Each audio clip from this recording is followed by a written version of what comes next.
Hello mga manay! Good morning! Kamusta kayo dyan? Sana ay nasa mabuti kayong kalagayan. So ngayong araw mga manay, pupunta kami sa Pinagalaan Falls kasi naliligo ka. Swimming pool. Swimming pool gani pool. Swimming pool mga manay doon sa Pinagalaan. So kasama ko si Phyllis at si Saldi kasi si Fiana mga manay ayaw sumama. So naiwan siya dito sa bahay kasi may ano siya. May nararamdamang hindi mabuti. Chares, ano siya ngayon mga manay, may menstruation. So yan, umuwi siya tapos naipag-isipan namin na magligo pa kasi matagal na naman siya uuwi dito sa bahay kasi nga duty nila. So bukas na siya mag-duty. So ngayon ay punta na kami doon. Yan, magmotor kami mga manay, kami lang tatlo ni Phyllis. So si Ate Fiana ay iwan. Sa ayaw din niya sumama eh, not feeling well si Ate Fiana. Ayan. So yung mga basura mga manay kasi magkuha ng mga basura ngayon. Ayan. So yan, so, tara, let's go.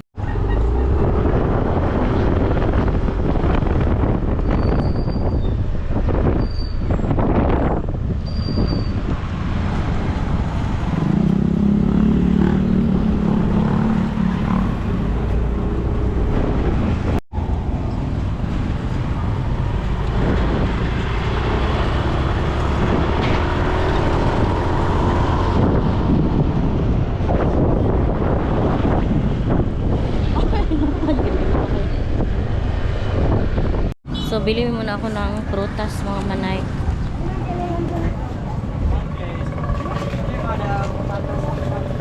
Pilang kilo ani? 120. Kailan piling apple, ma'am?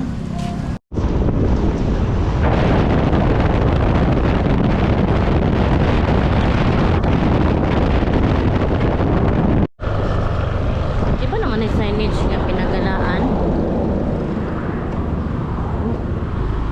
UPC Pinagalaan. Pinagalaan lagi.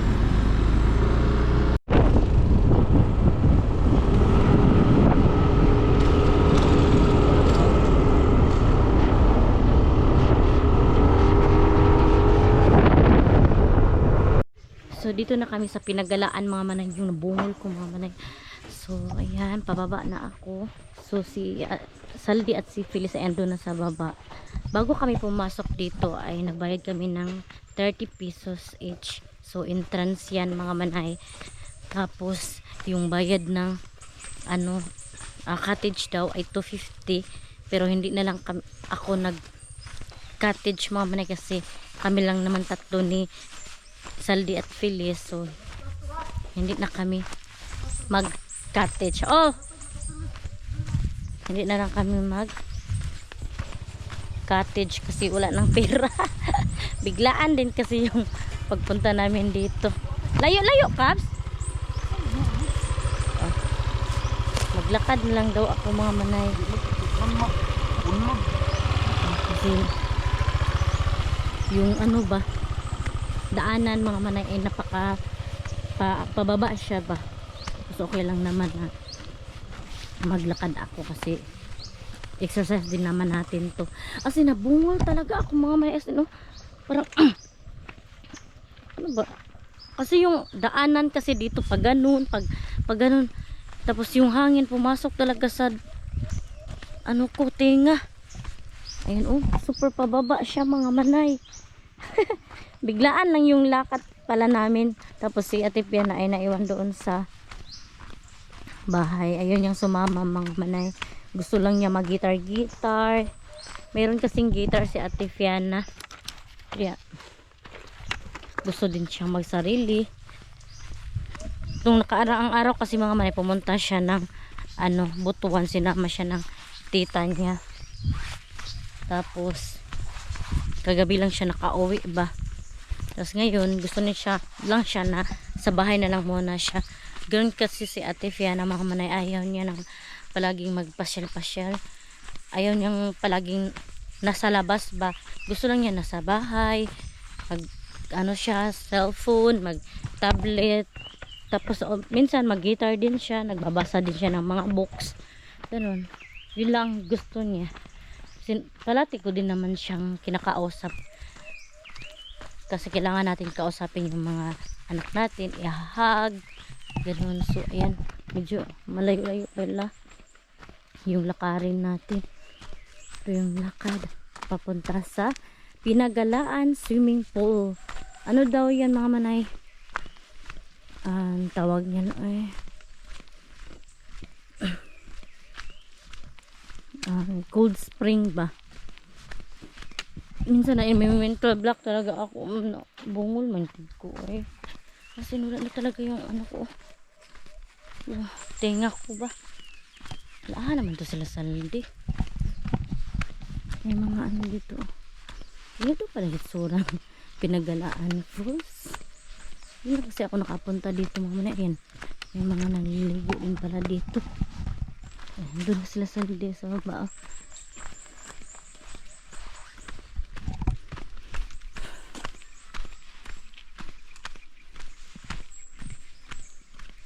Kabs, kung anan ba yakog cottage to be pitipir pero wala to. Di makata mag cottage. Ha? 250 manggod wala man ko 250 oy wa koy kwarta. Ya. Nahurot na ba ya? Kay prutas. Ito, dalaan na imong puan ba? Oo, ako ay galaan na. Man sa pilis. Puan mo? Man akong dadoon ka ni.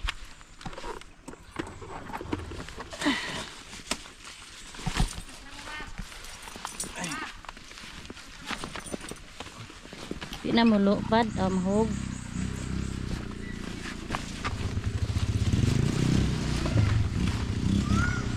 So, dito na ang daanan. Pababa.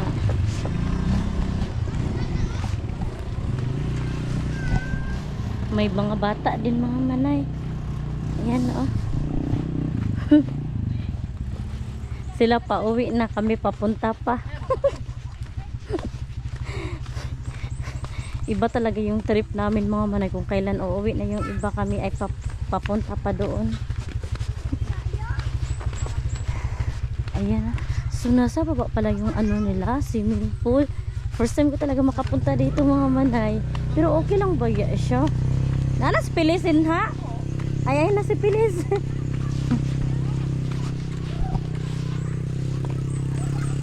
Ganito yung ano, forma.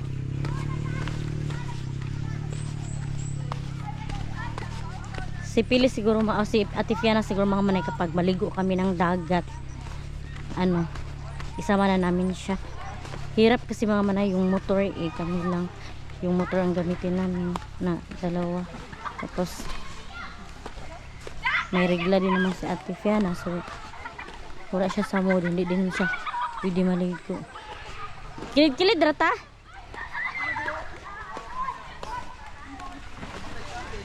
Mayroong magbarkada din mga manay, barkada or magpamilya.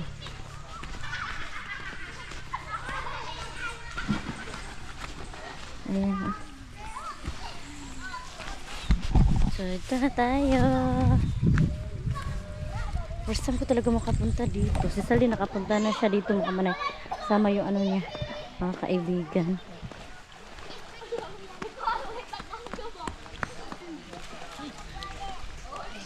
Hamanta Kabs.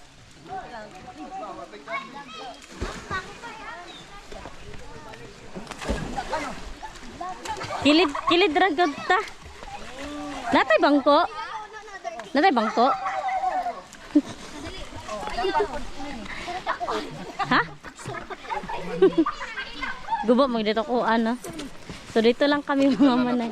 Pakilid. Hala, dito mahulugan dari lubi ka. Ganito. Madere? Dito lang kami sa kilid mga manay kasi madali lang naman kami hindi kami magtagal. Ayan. Ay, nabata ini. Higo na be.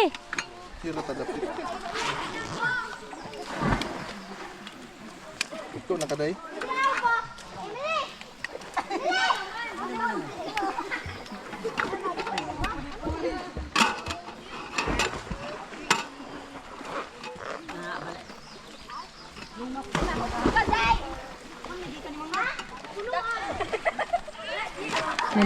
Naligo dito ang mga bata. Tugnaw diri ka? Ikaw basa man. Ha?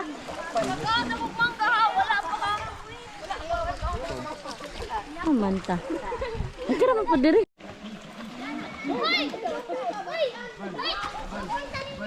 Ay, sayop.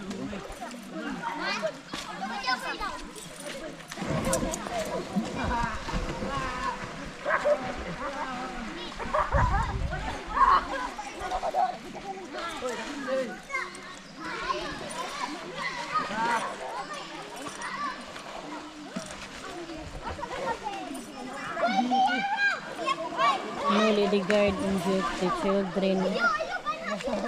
children under age of 14 without adult attendance should not be used this poll. Ala, antayanan gid ang bata.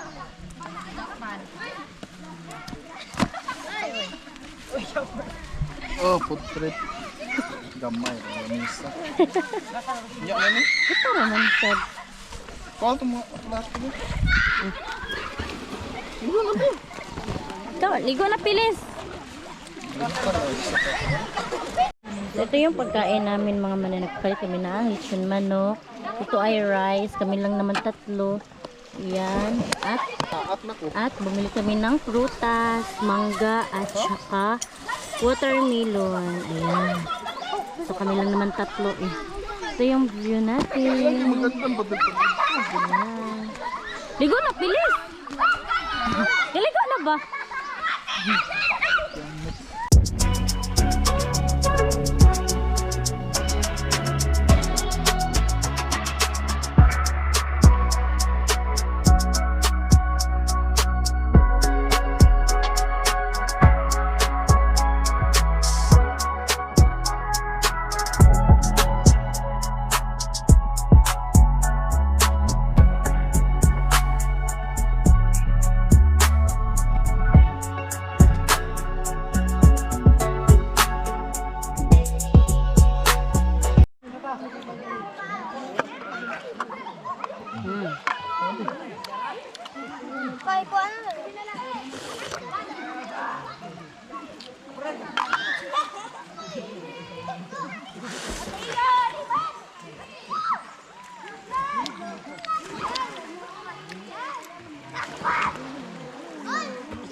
So naligo na si Phyllis at si Sandy ma'am na ayan. Ligo na Phyllis. Super ginaw daw. Hindi naman bugnaw, mahulmol ka. Oh, ganun guys. Oh, ice na. So yung mga pagkain namin muna. Hugasin muna natin ito. Pwede manghugas ng plato? Pero diri man. Ito. Ah, dito.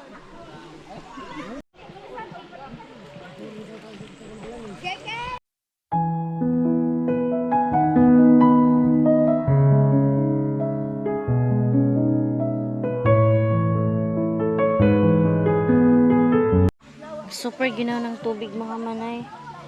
Kaya nagkuhan muna ako tapos kain muna tayo ng prutas. Yan. Mag-ano muna tayo ng prutas.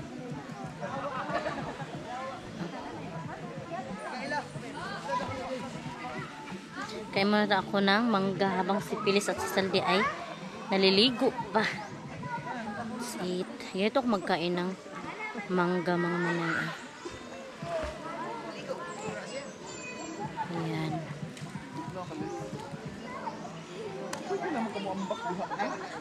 Tapos ginaganito ko.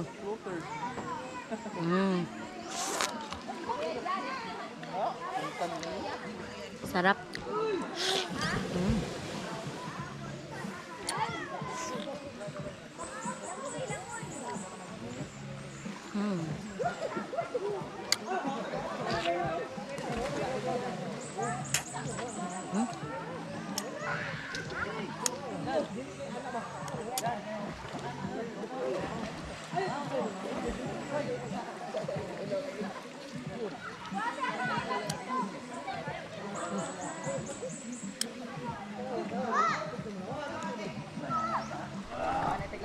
So, andito na ako mga manay, nakaupo na si si Salde ay naligo pa. Ayan, sila dalawa, oh.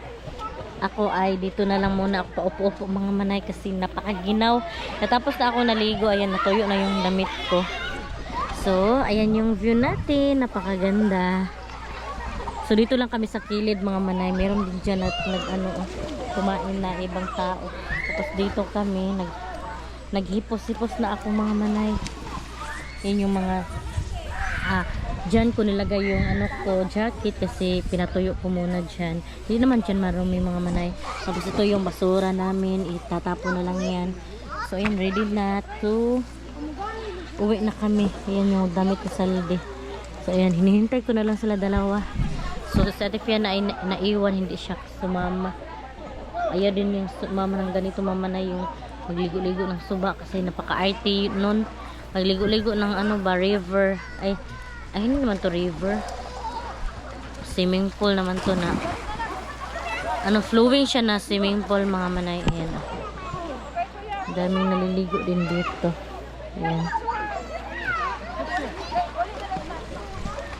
May mga cottage doon sa bataas. Ayan mga manay. Doon sa kilid. May mga cottage dito. So, kami hindi na kumuha ng cottage kasi napakamahal, 250 mga manay. Bili na lang yan ng pagkain, mabusog pa tayo. So, dito na lang kami sa kilid. Ayan. Kailang naman dito, diba? Simple lang. Simple lang yung natin. Ganap na natin ngayon. Biglaan lang kasi itong mga manay na trip eh. Kasi nainip na kami ni Mr. Tapos